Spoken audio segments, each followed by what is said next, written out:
Sa ating huling balita, nakiisa ang pambansang pulisya sa naging kick-off ceremony ng 123rd Adlawnan Surigao Founding Anniversary na ginanap sa Provincial Gymnasium sa Surigao City. Alamin ang mga naging kaganapan sa report ni Pacho-woman Grace Kibiaen.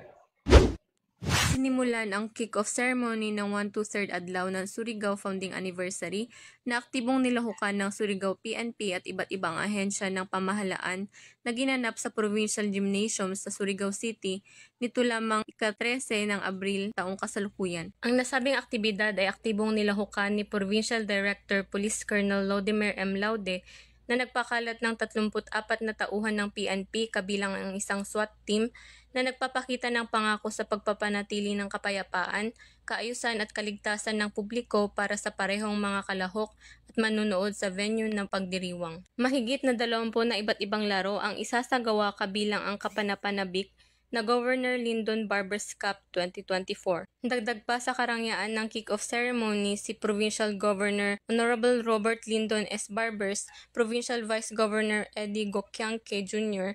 at District 2 Representative Honorable Robert S. Barbers na buong pusong sinuportahan ang kanyang ginawang initiative sa nasabing programa. Layunin ng nasabing aktibidad ay ang panatilihin ang sportsmanship at malusog na kompetisyon sa buong lalawigan sa pagitan ng iba't ibang ahensya ng pamahalaan ng Surigao City. Ang pagdiriwang na ito ay isang makapangyarihang plataporma para sa mga mahilig sa palakasan mula sa iba't ibang munisipalidad at interagencies sa loob ng lalawigan.